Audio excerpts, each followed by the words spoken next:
A barbed wire fence and unclean hands. Georgie Cooper, Montana Jordan, has a nightmare about the shop's enormous debt at the start of the episode.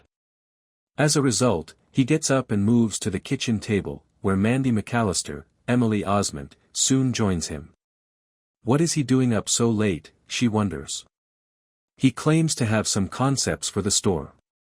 When she reads his thoughts, they all appear to center around Taco Tuesday. The following morning, Georgie asks Will Sasso's character, Jim McAllister, if he ever fantasized about the store while he was in charge of it. Jim frequently informs him about what sounds almost like porn. While Georige and Ruben, Jessie Prez, are admiring Georgie's new inflatable advertisement at the tire business, Pastor Jeff, Matt Hobby, drops by to tell him that he had to accept a wonderful bargain on the church buses from Fred Fagenbacher, Matt Letscher. Georgie offers to match the offer. Jeff informs him that Fred is willing to work for free. Georgie accuses Fred of attempting to force him out of business over the phone. It feels fantastic, according to Fred. He is informed by Georgie that two people can participate in this game. Then Fred remarks that Georgie's mother is a pretty woman and inquires as to whether she works at the church.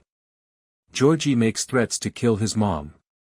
Georgie assures Ruben that everything will be well as long as for a month or 6, they do not receive an income. How is he going to survive, Ruben wonders. Ruben is informed by Georgie that he is welcome to visit for supper at any time. Georgie is also inspired to sabotage Fred's tow vehicles in order to take part of his business.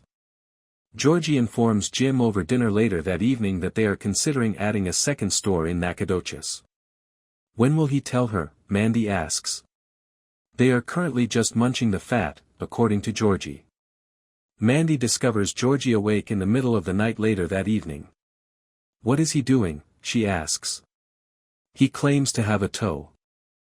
Georgie gets a call for another tow while he is out towing a car. He inquires as to if the dispatcher tried Fred. Yes, Fred is now out of commission, the dispatcher explains. Georgie promises to arrive as soon as possible. Mandy discovers Georgie having another shower later that evening. He's acting like he's having an affair, she informs him, and she's beginning to worry about him. He claims that it's only work-related issues that he can't discuss with her and that he isn't having an affair. Jim enters the garage while Georgie is having a great time in the Mustang. Georgie invites him to come along. Jim inquires as to whether there is a problem at work. Georgie claims he was simply unaware that occasionally getting your hands dirty was necessary to complete tasks. Jim claims that he has been there because a man must fulfill his obligations.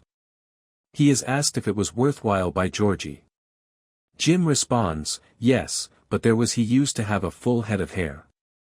Jim queries Mandy about her knowledge. He doesn't want to bother her, according to Georgie. Jim claims to be a decent man. He doesn't feel like a good man, according to Georgie. Jim claims that's because he's a decent man. Ruben is paid by Georgie. A few moments later, Fred enters the store and informs them that he is aware of their actions.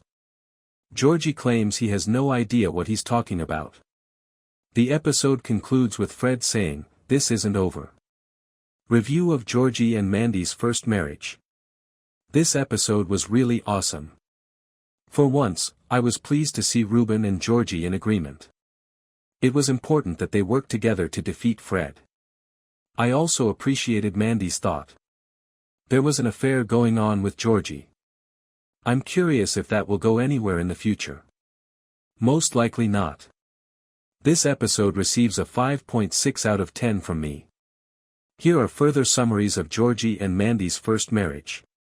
Visit our forum to find out what other people are saying. Georgie, Jordan, and Ruben, Jessie Prez, have a